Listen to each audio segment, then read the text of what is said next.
Hello दोस्तों, नमस्कार। तो कैसे हैं आप? उम्मीद है आप सब बहुत ही अच्छे होंगे और आपकी पढ़ाई बहुत बेहतरीन तरीके से चल रही होगी।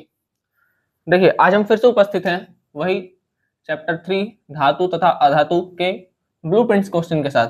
धातु तथा अधातु चैप्टर 3 ब्लूप्रिंट्स क्वेश्चन आप लोग करिए, ठीक है। जब देखिए, क्वेश्चन जब भी आप करिए, पहले तो प्रयास करिए पूरा टॉपिक जब पढ़ लेते हैं तो पहले प्रयास करिए कि हम क्वेश्चन अपने से लगाने का प्रयास करें। ठीक, नहीं आता है तब उसके बाद देखिए, ठीक है, कि ये चीजें कैसे हो रही हैं, ठीक है, किस तरीके से इसको हल किया जा रहा है। ठीक, चलिए आइए। तो क्वेश्चन प्रैक्टिस आप लोग जरूर करिए। हालांकि आप लोग का जब बोर्ड का एग्जाम आएगा, ठीक है, यूपी बोर्ड का जब एग्जाम करीब आएगा तो आपको अनसॉल्व सॉल्व करा दिया जाएगा। अनसॉल्व सॉल्व कराने के बाद आपका वन शॉट जो लेक्चर होगा, एक या दो लेक्चर में पूरा फिजिक्स, पूरा केमिस्ट्री, ठीक है, पूरा बायो, ठीक है, ये कवर किया जाएगा। चलिए, तो हम लोग जो ब्लूप्रिंट्स के क्वेश्चन कर रहे थे उसमें हम लोग कुछ क्वेश्चन किए थे और बाकी कुछ क्वेश्चन छूट गए थे। ठीक, देखिए दिक्कत ये हुआ था, ये माइक है, ठीक है, यहाँ पर ये ना ऑफ हो गया था, ठीक है, तो आवाज नहीं आ रहा था, इसलिए उतना तो हट गया। ठीक है, तो फिर से चलिए बनाते हैं इसको। देखिए, इसको लगा लेते हैं इधर। चलिए, तो आपका आगे का जो ब्लूप्रिंट का क्वेश्चन है वो क्या है, उसको पढ़ते हैं, समझते हैं, देखते हैं कैसे होगा। चलिए देखिए, हम लोग जो लास्ट किए थे, जिंक को आयरन सल्फेट के विलयन में डालने पर क्या होगा, तो ये हो चुका था। ठीक, आज हमको करना है सोडियम, ऑक्सीजन एवं मैग्नीशियम के लिए इलेक्ट्रॉन बिंदु संरचना लिखना है। चलिए, सबसे पहला काम श्री गणेश करते हैं। सोडियम, मैग्नीशियम और ऑक्सीजन के लिए इलेक्ट्रॉन बिंदु संरचना लिखते हैं। पहला क्वेश्चन हमारा यही है कि आप सोडियम के लिए, मैग्नीशियम के लिए और ऑक्सीजन के लिए इलेक्ट्रॉन डॉट स्ट्रक्चर, ठीक है, या इलेक्ट्रॉन बिंदु संरचना लिखें। चलिए लिखते हैं, सोडियम का लिखते हैं। सोडियम का जो इलेक्ट्रॉन बिंदु संरचना लिखेंगे, सबसे पहले ये समझिए कि सोडियम का परमाणु क्रमांक होता है कितना है। तो सोडियम का परमाणु क्रमांक होता है 11। पहले कोष में 2 इलेक्ट्रॉन भर गया, दूसरे कोष में 8, तीसरे में 1। तो हमेशा इलेक्ट्रॉन डॉट संरचना जब भी बनाएंगे तो आप बाहरी कोष के इलेक्ट्रॉनों को दिखाएंगे। ये बात ध्यान रखिएगा। कौन से कोष के? बाहरी कोष। कहाँ का? बाहरी कोष के इलेक्ट्रॉन। ठीक, चलिए थोड़ा सा इसके बारे में डिस्कस भी कर देते हैं, कैसे भरे जाते हैं। मान लीजिए बीच में तो नाभिक होता है, कक्षा 9 में आप लोग पढ़ के आए होंगे इतना। पहले कोष में 2 इलेक्ट्रॉन, एक ये 2 इलेक्ट्रॉन, फिर ये दूसरा कोष और इस दूसरे कोष में 8 इलेक्ट्रॉन, 1 2 3 4 5 6 7 और 8।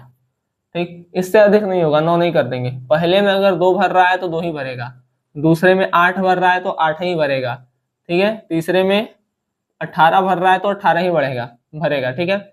इससे 2 से ज्यादा नहीं होगा, 3 नहीं होगा, हाँ कम हो सकता है। 8 से 9 नहीं होगा, 8 से 7 हो सकता है, ठीक, कम हो सकता है, ज्यादा नहीं होगा।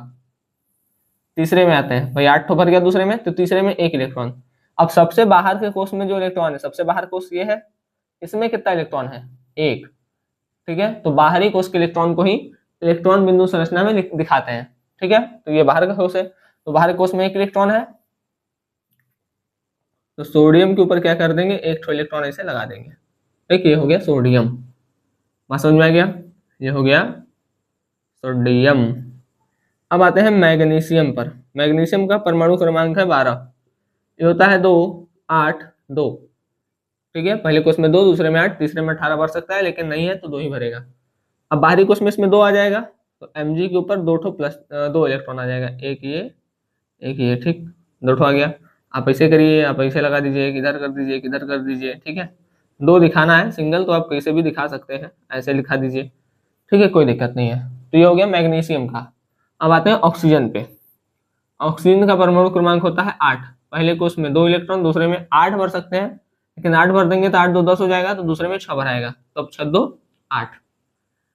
बाहरी कोष में 6 इलेक्ट्रॉन। तो ऑक्सीजन के बाहरी कोष में 6 इलेक्ट्रॉन कैसे दिखाएंगे, दुई एक कम दुई, दुई दूनी 4, दो तिहाई 6।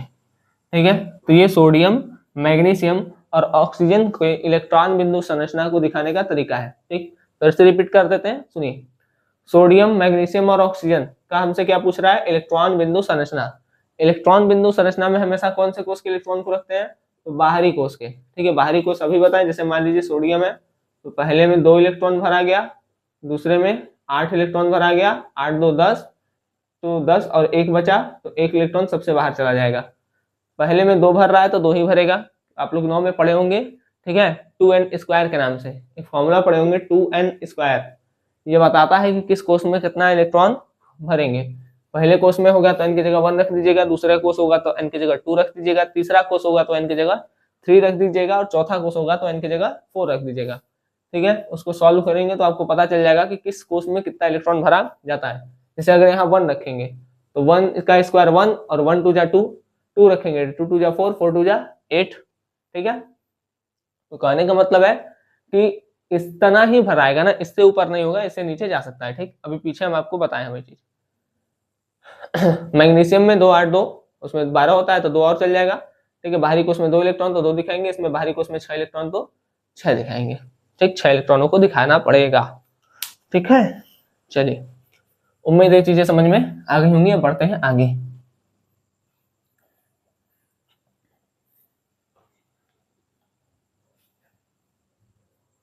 आगे बढ़े, चलिए। आगे हमारा है, बोल रहा है इलेक्ट्रॉन के स्थानांतरण के द्वारा Na2MgO का निर्माण बताइए। Na2OMgO, ठीक है, कैसे बनता है समझिए। Na2OMgO, इसके साथ में हम 2 और ले लेते हैं जो आपके एग्जाम्पल में पीछे दिया हुआ है, NaCl और MgCl2। ठीक, ये भी 2 ले लेते हैं। ठीक है, चलिए बारी बारी से देखते हैं। सोडियम क्लोराइड का निर्माण होता किससे, NaCl। ठीक है, पहला देखेंगे NaCl का। देखिए, सोडियम के पास परमाणु क्रमांक 11 है, इसके पास 1 इलेक्ट्रॉन अधिक होता है। ठीक, 1 इलेक्ट्रॉन अधिक होता है। अब ऐसा समझिए कि किसी एलिमेंट के ऊपर इलेक्ट्रॉन है। ठीक है, तो कोई भी एलिमेंट इलेक्ट्रॉन रखना नहीं चाहता है। ठीक है, इलेक्ट्रॉन एक वेट की तरह है। ठीक है, अब आपके सर पे 2 ठो ईटा रख दिया जाए, ठीक है, तो आप लेके ढोएंगे, नहीं ढोएंगे। तो उसी तरीके से सोडियम भी है। ठीक है, इसके सर पे इलेक्ट्रॉन रख देते हैं तो ये ढोना नहीं चाहता है, ये चाहता है कि जल्दी से जल्दी हम इलेक्ट्रॉन निकाल दे, मतलब इलेक्ट्रॉन किसी को दे दे। ठीक, तो जिसके पास भी एक्स्ट्रा इलेक्ट्रॉन होगा वो नहीं चाहेगा कि हमारे पास ये इलेक्ट्रॉन बना रहे, वो चाहेगा कि हम जल्दी से जल्दी ये अपना इलेक्ट्रॉन निकाल दें। अच्छा, ये भी क्यों चाहता है, क्यों निकाल दें, समझते हैं ये सारी चीजों को। सोडियम के ऊपर 1 इलेक्ट्रॉन है। ठीक, सोडियम का परमाणु क्रमांक कितना होता है भैया, 11। पहले कोष में, ये नाभिक है ना, इसको कोष मत समझ लीजिएगा, ये नाभिक है। पहले कोष में होता है 2 इलेक्ट्रॉन, दूसरे कोष में होगा 8 इलेक्ट्रॉन, 1 2 3 4 5 6 7, ये 8 8 2 10, ज्यादा नहीं होगा, कम हो सकता है। ठीक है, और बाहर कोष में 1 इलेक्ट्रॉन। अब हम ये बता रहे थे कि ये अपना 1 इलेक्ट्रॉन देना क्यों चाहता है। देखिए, हर एलिमेंट चाहता है, कोई सा भी एलिमेंट हो, ठीक है, कोई सा भी एलिमेंट हो, वो चाहता है कि हम स्थायी हो जाए।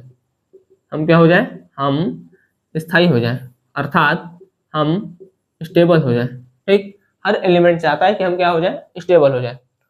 तो अब ये स्टेबल होगा कैसे, देखिए, कम से कम 8 इलेक्ट्रॉन चाहिए होता है। ठीक है, बैलेंस होने के लिए कम से कम कितना चाहिए, 8 इलेक्ट्रॉन। तो इसके पास एक ऑप्शन है कि या तो 7 8 बुला ले या 1 ठो दे दे। तो इसको आसान पड़ता है 1 ठो दे देना, तो ये क्या करता है, 1 ठो इसे निकाल देता है। ठीक है, 1 इलेक्ट्रॉन का क्या करना चाहता है, त्याग करना चाहता है, इलेक्ट्रॉन को निकालना चाहता है, क्योंकि ये इसको 1 ठो बोझा लगता है। ठीक है, कहता है 1 ठो इलेक्ट्रॉन हमारे ऊपर कहाँ से चला आया, है ना, इतना बढ़िया अच्छा खासा 8 ठो था। ठीक है, स्टेबल रहते, कोई दिक्कत नहीं रहता, लेकिन आ गया तो आ गया। ठीक है, तो ये क्या चाहता है कि 1 इलेक्ट्रॉन हम मतलब फट से लब से दे देंगे। तो जब 1 इलेक्ट्रॉन देता है तो Na के ऊपर 1 प्लस आ जाता है और यहाँ से 1 इलेक्ट्रॉन निकल गया। एक इलेक्ट्रॉन निकला तो 1 प्लस, 2 इलेक्ट्रॉन निकलता तो 2 प्लस। अब इस क्लोरीन को देखिए, क्लोरीन का परमाणु क्रमांक होता है 17, ठीक है। क्लोरीन के पास होता है 1 इलेक्ट्रॉन का कमी, तो ये 1 इलेक्ट्रॉन पकड़ता है और बना लेता है Cl माइनस, ठीक। 1 इलेक्ट्रॉन पकड़ेगा, बना लेगा Cl माइनस। क्लोरीन का भी देख लीजिए, देखिए क्लियरिटी मिलती रहनी चाहिए, ठीक है। हो गया पॉजिटिव चार्ज, पहले कोष में 2 इलेक्ट्रॉन, दूसरे कोष में 8 इलेक्ट्रॉन, 1 2 3 4 5 6 7 8, और तीसरे कोष में 8 2 10, तीसरे कोष में 7 भर जाएगा ना, 1 2 3 4 5 6 ये 7, ठीक है। अब कम से कम 8 करना है तो इसको 1 इलेक्ट्रॉन तो चाहिए, 7 ठो देगा नहीं, देगा तो भाई ज्यादा घाटा हो जाएगा, इसलिए कहता है कि देंगे नहीं, 1 ठो ले ही लेंगे, ठीक है। तो ये 1 इलेक्ट्रॉन क्या करना चाहता है, लेना चाहता है, ठीक है, और 1 इलेक्ट्रॉन लेकर के माइनस बनाएगा। अब देखें अब होता कैसे है, Na का प्लस Cl के, सॉरी, Na के पास जो 1 इलेक्ट्रॉन है, Na के पास जो एक एक्स्ट्रा इलेक्ट्रॉन है वो इसको दे देता है, ठीक है। और ये फिर कंबाइन होते हैं, और कंबाइन होंगे तो क्या बनाएंगे, कंबाइन माने जुड़ेंगे, जब ये जुड़ेंगे तो ये बनाता है Na प्लस, ठीक। और बड़े डब्बे में लिखते हैं क्लोरीन को, क्लोरीन का देखिए, क्लोरीन का था 1 2 3 4 5 6, ठीक है। इसको थोड़ा ब्लू से बना रहे हैं, ठीक है, इसके इलेक्ट्रॉन को नीला कर दे रहे हैं। अब ये 1 इलेक्ट्रॉन इसको दे दिया है ना, ये 1 इलेक्ट्रॉन इसको दे दिया, तो 1 2 3 4 5 6, अच्छा 7 इलेक्ट्रॉन तो इसके पास ये है 7, और ये जो इसको 1 दे दिया है तो इसके ऊपर 1 ठो ये इलेक्ट्रॉन आ गया, और इसके आने की वजह से इसके पास एक माइनस चार्ज आ जाएगा, ठीक है। इसके आने की वजह से इसके पास एक माइनस चार्ज भी आ जाएगा, तो ये बन गया आपका NaCl का स्ट्रक्चरम, ठीक है, मतलब स्ट्रक्चरम नहीं स्ट्रक्चर, ठीक है बात। तो इस तरीके से बनेगा NaCl का, ठीक। कहीं पर कोई डाउट नहीं बचा होगा क्योंकि सारी चीजों को बता दी गई है, सारी चीजें बता दिया, ठीक है, कि कैसे 11 होता है तो क्यों देता है, क्यों देना चाहता है, ये सारा डाउट क्लियर हो गया होगा आप लोग का, ठीक। अच्छा, तो NaCl वाला देख लीजिएगा आप लोग, बस इतना बना लीजिए काम हो जाएगा, ठीक है, ये वाला, ठीक है। चलो अब आते हैं Na2O पे, Na2O, सोडियम का तो देख लिया कि भाई सोडियम पे 1 प्लस चार्ज होता है, ठीक है। सोडियम पर एक सोडियम पे 1 प्लस तो 2 सोडियम पे 2 प्लस। ऑक्सीजन पे अभी बताया था कि बाहरी कोश में इलेक्ट्रॉनों की संख्या कितनी होती है, 6, 1 2 3 4 5 6, ठीक है। इसके ऊपर एक ठो इलेक्ट्रॉन होता है, इसके ऊपर भी एक ठो इलेक्ट्रॉन होता है, ये भी अपना 1 इलेक्ट्रॉन इसको देता है, ये भी अपना 1 इलेक्ट्रॉन इसको देता है, क्योंकि इसको भी 6 से 8 होना है, और इसको भी मतलब जो एक ठो एक्स्ट्रा इलेक्ट्रॉन है वो निकालना है, ठीक है। तो ये दोनों कंबाइन होंगे। अच्छा, कंबाइन होंगे तो क्या करेंगे, Na के ऊपर 1 ठो प्लस चार्ज है, और Na है क्या ठो, तो 2 ठो है तो बाहर 2 हो गया, Na के बाहर 2, ठीक। ये हो गया बड़ा ब्रैकेट, ये हो गया बड़ा ब्रैकेट। अब बड़े ब्रैकेट के अंदर कौन है, ऑक्सीजन है, ऑक्सीजन 1 2 3 4 5 6, ठीक है 6, और यहां से 1 इलेक्ट्रॉन, अच्छा ब्लैक से बना दे, 1 मिनट, सोडियम के ऊपर आएगा 1 प्लस, क्योंकि एक सोडियम के पास एक ही प्लस रहता है, ठीक। अब सुनो, देखो देख, Na के ऊपर ऐसे 2 ठो प्लस मत कर दीजिएगा, यहाँ पर ये बता रहा है कि एक Na के पास 2 प्लस है, ठीक है। ये लोग के दिमाग में चल रहा होगा कि भाई 1 ठो इलेक्ट्रॉन यहाँ दिया, 1 ठो इलेक्ट्रॉन यहाँ से, Na के ऊपर 2 प्लस लगा दे। इसका मतलब क्या है कि एक Na 2 पॉजिटिव चार्ज रख रहा है, मतलब एक Na 2 इलेक्ट्रॉन दे रहा है, इलेक्ट्रॉन देने पे पॉजिटिव चार्ज आता है, ठीक। तो एक Na 2 नहीं देता है, एक Na 1 देता है ना प्लस चार्ज, मतलब एक Na, एक सोडियम 1 इलेक्ट्रॉन देता है। अगर एक सोडियम 1 इलेक्ट्रॉन दे रहा है तो एक सोडियम के ऊपर 1 प्लस चार्ज भी आएगा, तो यहाँ पर ये 2 सोडियम के ऊपर 2 प्लस चार्ज, ठीक। तो इसको कैसे दिखाएंगे, Na ट्वाइस, ठीक है। फिर डब्बा ऑक्सीजन 1 2 3 4 5 6, और यहाँ पे क्या हो जाएगा, 2 ठो इलेक्ट्रॉन आ रहा है सोडियम के पास से तो 2 ही, और 2 यहाँ पर माइनस चार्ज लग जाएगा, -2 कर सकते हैं, कोई दिक्कत नहीं है। ठीक है, क्यों -2 किए हैं? क्योंकि ये 2 इलेक्ट्रॉन ले रहा है, इसलिए यहाँ पर -2 कर दिए हैं। ठीक है, बात समझ में आ गया? यहाँ पर ऑक्सीजन के ऊपर 6 कैसे आया? जिनको नहीं समझ में आया फिर से देख लीजिए। पहले कोष में होता है 2 इलेक्ट्रॉन, दूसरे कोष में होता है 6, 1 2 3 4 5 6। ऑक्सीजन का परमाणु क्रमांक होता है 8, तो पहले में 2 दूसरे में 6, पहले में 2 दूसरे में 6। भर 8 सकते हैं, लेकिन 8 अगर भर देंगे तो 2,8 लिखेंगे तो 8 2 10 हो जाएगा, अभी तो 8 8 है, 8 8 ना भरेंगे। बात समझ में आ गया? चलिए, तो अब आते हैं, बात करते हैं MgO पे। ठीक है, मतलब मैग्नीशियम ऑक्साइड पर। Na2 हो गया, मैग्नीशियम ऑक्साइड। मैग्नीशियम का परमाणु क्रमांक 12 होता है, बाहरी कोष में 2 इलेक्ट्रॉन होते हैं, और ये चाहता है कि हमारा दोनों इलेक्ट्रॉन चल जाए, ये चाहता है कि हमारा दोनों इलेक्ट्रॉन चल जाए। देखिए, अब हम वो नहीं बना रहे हैं, उतना समझ सकते हैं। 2 8 2, ठीक है, 2 8 2। मैग्नीशियम क्या चाहता है?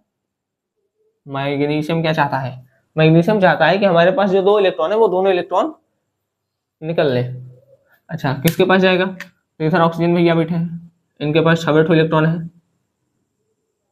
ये चाह रहा है कि हमारे पास हमको 2 इलेक्ट्रॉन मिल जाए। क्या चाह रहा है? 2 इलेक्ट्रॉन मिल जाए। ईट क्या चाह रहा है? 2 इलेक्ट्रॉन निकल जाए।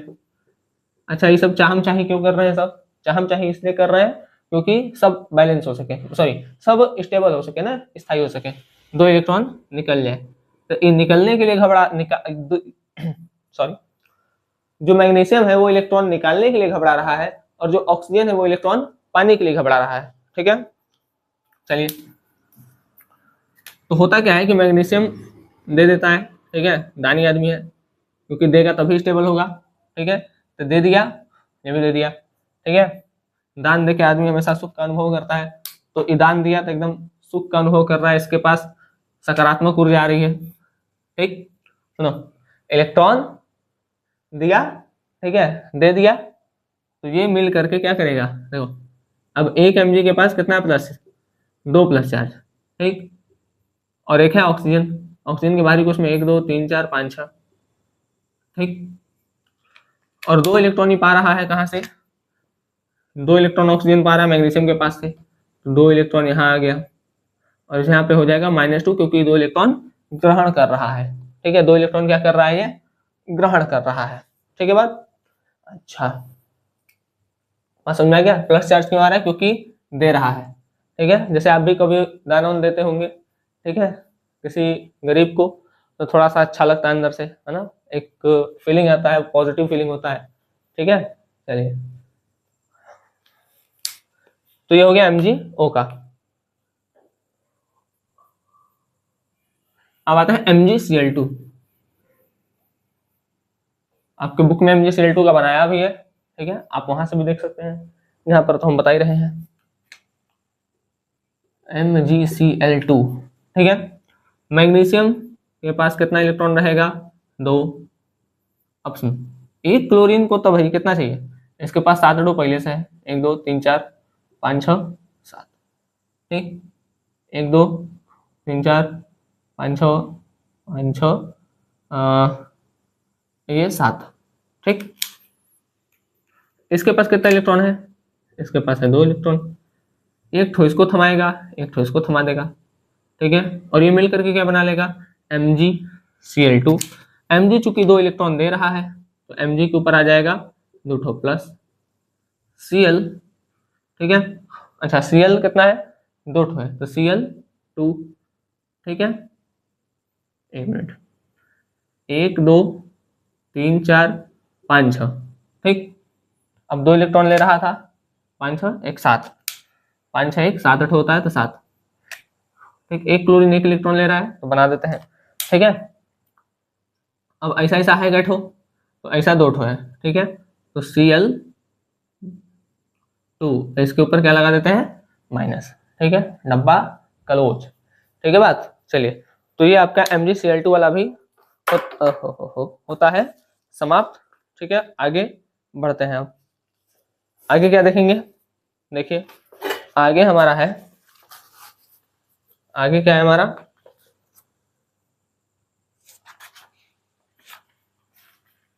अच्छा इसमें बोला है इन यौगिकों में कौन से आयन उपस्थित है। अच्छा सुनिए, अच्छा बोल रहा है कि इलेक्ट्रॉन स्थानांतरण द्वारा Na2 और MgO का निर्माण दर्शाइए। ठीक, इनका जो कंपाउंड बन रहा है इनमें कौन सा आयन उपस्थित है, अपने से देख के बताइए। ठीक है, इसको ऐसे कर दीजिए, माइनस लगा दीजिए, ये डब्बा ये बाहर दो। ठीक है, चलिए सुनिए, तो इसमें बताइएगा। देखिए अब थोड़ा सा आयन के बारे में बता देते हैं। ठीक है, लास्ट तक सोचिएगा, नहीं तो लास्ट में फिर बता देंगे। ठीक, यह है दूसरा कि इन यौगिकों में कौन सा आयन उपस्थित है। Na2O और MgO में कौन सा आयन है, कौन सा आयन है। थोड़ा सा आयन के बारे में बता देते हैं, उसके बाद सोचिए विचारिए। इसको मिटा देते हैं।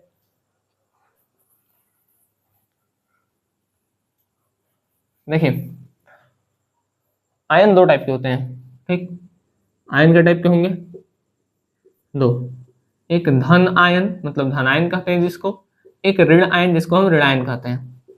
ठीक है, धन आयन मतलब जिसके ऊपर प्लस चार्ज हो, ऋण आयन मतलब जिसके ऊपर माइनस चार्ज हो। ठीक, अब आपको बताना है कि Na2O और MgO के पास कौन सा आयन है। ठीक है, चलिए वो बताइएगा। ठीक है, या तब तक सोचिए विचार करिए, हम चलते हैं आगे। नॉर्मल सा क्वेश्चन है, सब बता सकते हैं। ठीक है, चलिए देखिए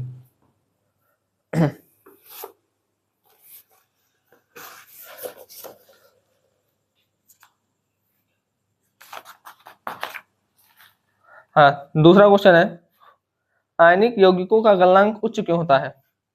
आयनिक यौगिकों का गलनांक उच्च क्यों होता है। अब जो आयनिक यौगिक पढ़ा होगा उसको पता होगा। प्रश्न है, क्या है प्रश्न, कि आयनिक यौगिक का जो गलनांक होता है, गलनांक उच्च क्यों होता है। ठीक, मतलब हाई मेल्टिंग पॉइंट क्यों होता है किसका, आयनिक कंपाउंड का। तो ये बोल रहा है कि आयनिक यौगिक के जो गलनांक होते हैं वो उच्च क्यों होते हैं। देखिए समझिए, जैसे मान लीजिए कि एग्जांपल लेते हैं NaCl, वही हम लिए थे NaCl। Na के ऊपर प्लस चार्ज होता है और Cl के ऊपर माइनस चार्ज होता है, और ये प्लस माइनस मिल करके क्या बना लेते हैं NaCl। ठीक, और ये क्या है कि आयनिक यौगिक है, दो आयनों के द्वारा बन रहा है, धन आयन और ऋण आयन। ठीक है, आयनिक बंध के द्वारा जो बन रहा है उसको हम क्या कहेंगे, आयनिक यौगिक कहेंगे। अब सुनिए बात ध्यान से, यहाँ पर एक धन आयन है एक ऋण आयन है। ठीक, और ये आयनों के द्वारा आपस में क्या हो रहा है, जुड़ रहा है। ठीक है, अगर ये आयनों के द्वारा आपस में जुड़ रहा है तो आयनिक यौगिक है। और आपको पता होगा कि जो ये आयनिक बंध होता है, ये जो आयनिक बंध होता है ये बहुत स्ट्रांग होता है, बहुत क्या होता है, स्ट्रांग होता है, मजबूत होता है। ठीक है, तो अगर कोई बंध बहुत स्ट्रांग है तो जल्दी टूटेगा नहीं, जल्दी टूटेगा नहीं तो उसके मॉलिक्यूल जल्दी दूर दूर नहीं जाएंगे। जैसे मान लीजिए ये मॉलिक्यूल है, ठीक है, एकदम एक दूसरे के अंदर घुसे पड़े हैं। ठीक है, एकदम स्ट्रांग बॉन्डिंग है। ठीक है, तो अगर एकदम स्ट्रांग बॉन्डिंग है तो जल्दी टूटेंगे नहीं, जल्दी टूटेंगे नहीं तो जल्दी इसके मॉलिक्यूल अलग अलग नहीं होंगे।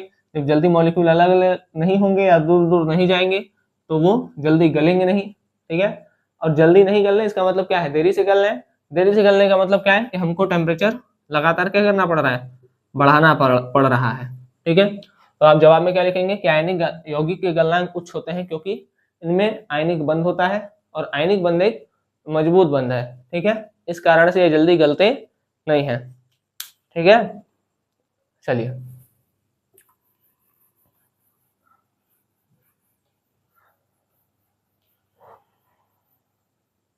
नेक्स्ट देखते हैं। अगला प्रश्न क्या है, आयनिक यौगिक वाला टॉपिक पढ़िए, अच्छे समझ में आ जाएगा। जो थ्योरी है आप थ्योरी पे कवर कर सकते हैं। ठीक है, हाँ हम बस बोल देंगे। देखिए बोला निम्न पदों की व्याख्या कीजिए। पहला है खनिज। खनिज क्या होता है, जो भूपर्पटी से मिलता है, मतलब जो मिट्टी से हमको मिल रहा है वो क्या है, खनिज है। ठीक है, अयस्क का है, जिस खनिज से धातु सस्ते में व आसानी खर्च से मिल जाए उसको अयस्क कहते हैं। ये सब डिफिनेशन हो चुका है पीछे, ठीक। गैंग पार्टिकल क्या है, ठीक है, गैंग पार्टिकल या धात्र क्या होता है, जो उसमें धूल मिट्टी कंकड़ सब होता है, ठीक है, जो अशुद्धियां होती हैं उसको गैंग पार्टिकल कहते हैं। दूसरा बोल रहा है, दूसरा क्वेश्चन, दो धातुओं के नाम बताइए जो प्रकृति में मुक्त अवस्था में पाई जाती है। तो प्लेटिनम हो गया, औरम हो गया, औरम माने सोना, पीटी एंड एयू, ये मुक्त अवस्था में पाई जाती है, ठीक। नेक्स्ट, धातु को उसके ऑक्साइड से प्राप्त करने के लिए किस रासायनिक प्रक्रम का उपयोग किया जाता है। हाँ ये ठीक है, सुनिए। मान लीजिए कोई धातु का ऑक्साइड है, धातु का ऑक्साइड है, तो धातु के ऑक्साइड से क्या प्राप्त करना है हमको, धातु। तो हमको क्या करना चाहिए, ठीक है, ऑप्शन ए धातु खींच के निकाल लें, ठीक है, ऑप्शन बी धातु को छान दें। तो ऐसा कुछ नहीं करेंगे, ठीक है। धातु का अगर ऑक्साइड है तो ऐसा थोड़ी कि हाथ डालेंगे धातु निकल गया ऑक्साइड अलग हो गया, ऐसा कुछ नहीं होगा, ठीक है। तो धातु का ऑक्साइड से अगर हमको क्या पता प्राप्त करना है, धातु के ऑक्साइड से हमको धातु प्राप्त करना है। चलिए एक एग्जांपल लिखते हैं, जैसे जिंक ऑक्साइड है, ठीक है, जिंक ऑक्साइड हम लिए भी थे, जिंक कार्बोनेट और जिंक, मतलब जिंक कार्बोनेट लिए थे और जिंक सल्फाइड लिए थे, तो जिंक का ऑक्साइड बना था। तो जिंक ऑक्साइड से हमको जिंक प्राप्त करना है, ये धातु का ऑक्साइड है, तो हम यहाँ पर कोक मिलाएंगे, ठीक है, तो हमको मिल जाएगा zinc plus carbon mono oxide. ये जिंक क्या है, ये जिंक एक धातु है, और ये सी क्या है, यहाँ पर सी किसको बताता है, कोक को, ठीक है। तो कहने का मतलब क्या है, जो जिंक ऑक्साइड है, ठीक है, उसका हमको क्या करना पड़ेगा, अच्छा ये करता क्या है, तो अपचयन करता है, ठीक है, तो हमको क्या करना पड़ेगा, अपचयन करना पड़ेगा, ठीक है। हमको कौन सी विधि अपनानी पड़ेगी, अपचयन की विधि, ठीक। अगर हमको धातु के ऑक्साइड से धातु प्राप्त करना है तो हमको क्या करना पड़ेगा, अपचयन करना पड़ेगा। अपचयन करने का मतलब क्या है, ऑक्सीजन को निकालना। देखिए हम यही तो कर रहे हैं, धातु के ऑक्साइड है और धातु से ऑक्सीजन निकाल देंगे, तो ऑक्सीजन का निकलना क्या कहलाता है, अपचयन, ठीक है। चलिए आगे बढ़ते हैं।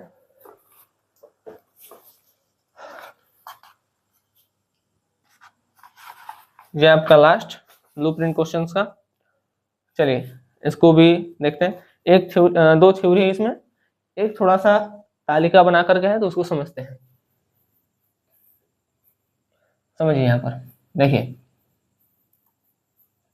फिर आपका ग्रीन पेज का क्वेश्चन बचेगा, ठीक है, तो उसको भी एक लेक्चर में, 1 से 2 लेक्चर में कंप्लीट हो जाएगा वो। सुनिए ध्यान से, बोला है जिंक मैग्नीशियम एवं कॉपर के धात्विक ऑक्साइडों को निम्न धातुओं के साथ गर्म किया गया। जिंक मैग्नीशियम और कॉपर का ऑक्साइड है, जिंक जिंक ऑक्साइड है, हम लिख दे रहे हैं ऐसे, मैग्नीशियम ऑक्साइड है, ठीक है, और कॉपर का ऑक्साइड है, ठीक है, जिंक ऑक्साइड, मैग्नीशियम ऑक्साइड और कॉपर का ऑक्साइड। अच्छा,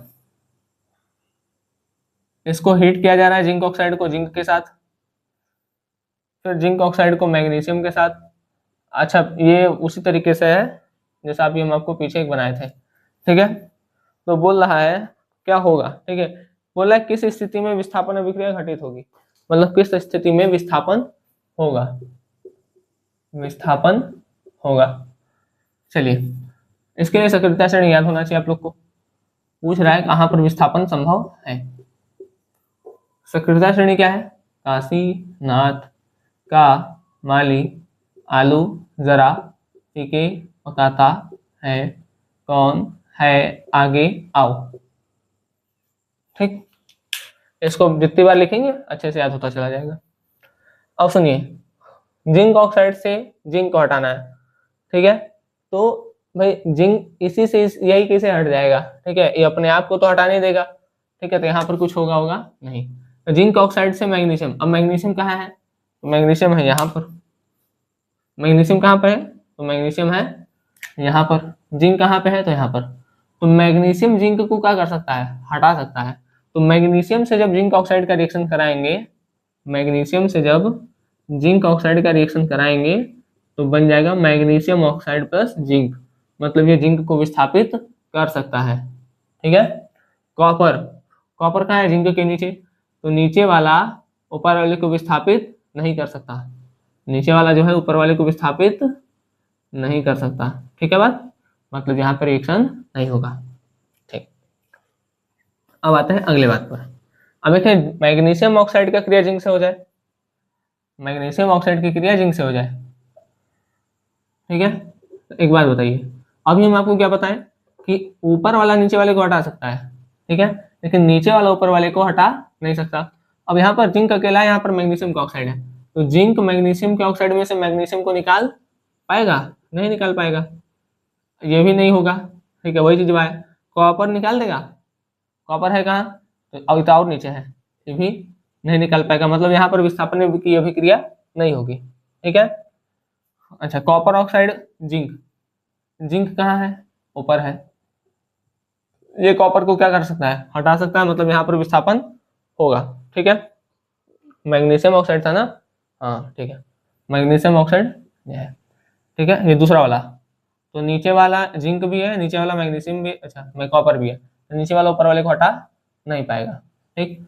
कॉपर ऑक्साइड है, कॉपर ऑक्साइड जिंक, तो जिंक कॉपर के ऑक्साइड में से कॉपर को अलग ऑक्सीजन को अलग कर सकता है, देखिए जिंक और कॉपर ऑक्साइड, तो जिंक ऊपर है तो नीचे वाले को हटा देगा, ठीक है, ये विस्थापन हो सकता है। मैग्नीशियम, मैग्नीशियम जो है वो कॉपर ऑक्साइड के विलयन में, मैग्नीशियम ऑक्साइड में जिंक ऊपर, मैग्नीशियम ऊपर है, ऊपर वाला नीचे वाले को हटा सकता है, MgO प्लस Cu, ठीक है। MgO मतलब ये भी हो सकता है, कॉपर यहाँ पर कुछ नहीं होगा, अपने ही को तो हटा नहीं देगा, ठीक है। चलिए बढ़ते हैं आगे। अब बोल रहा है कौन सी धातु आसानी से संक्षारित नहीं होती है? तो सोना और प्लेटिनम जो है वो आसानी से संक्षारित नहीं होता है। फिर लास्ट क्वेश्चन, ब्लूप्रिंट का मिश्र धातु क्या होता है? ठीक है, धातु और धातु का जो मिक्सचर होता है उसको क्या कहते हैं? मिश्र धातु कहते हैं, ठीक है। चलिए, तो यहाँ पर हमारा होता है लेक्चर ब्लूप्रिंट वाले सारे क्वेश्चंस होते हैं समाप्त। अब हम नेक्स्ट लेक्चर में बात करेंगे ग्रीन पेज के सारे क्वेश्चंस पर, ठीक है। तो ये क्वेश्चंस आप लोग पढ़िए, अच्छे से लगाइए। जब हमारा केमिस्ट्री का समाप्त हो जाएगा तो हम स्टार्ट करने वाले हैं फिजिक्स, ठीक है। और केमिस्ट्री बहुत जल्दी समाप्त हो जाएगा, ऐसा हम क्यों करें? क्योंकि देखिए चैप्टर 4 जो आपका है कार्बनिक, कार्बन तथा उसके यौगिक, ठीक है, तो ये पढ़ा चुके हैं, प्लेलिस्ट में इसको लगा देंगे, ठीक है। स्टेप वाइज 6-7 लेक्चर है, ठीक है, उसको आप लोग अच्छे से पढ़ लीजिएगा, उसमें आपका यूपीएससी यूपीएससी सब सारा कुछ इंक्लूड है, सारा कुछ अच्छे से समझ में आ जाएगा, ठीक है। बात समझ में आ गया? तो हमारा जो इधर का समय बचेगा हम उधर उसको फिजिक्स में दे देंगे, ठीक है। और फिजिक्स भी जल्दी से अगर समाप्त हो गया तो हम बायो पढ़ा देंगे, ठीक है। फिर उसके बाद हिस्ट्री, मतलब एक एक करके क्लासेस आती रहेंगी, ठीक है। चलिए, तो उम्मीद है ये चीजें आपको समझ में आई होंगी, ठीक है। अगर समझ में आया तो पढ़िए अच्छे से, ठीक है। चलिए मिलते हैं आपसे अगले लेक्चर में, तब तक के लिए धन्यवाद, जय हिंद। आप लोग अच्छे से पढ़ाई करते रहें।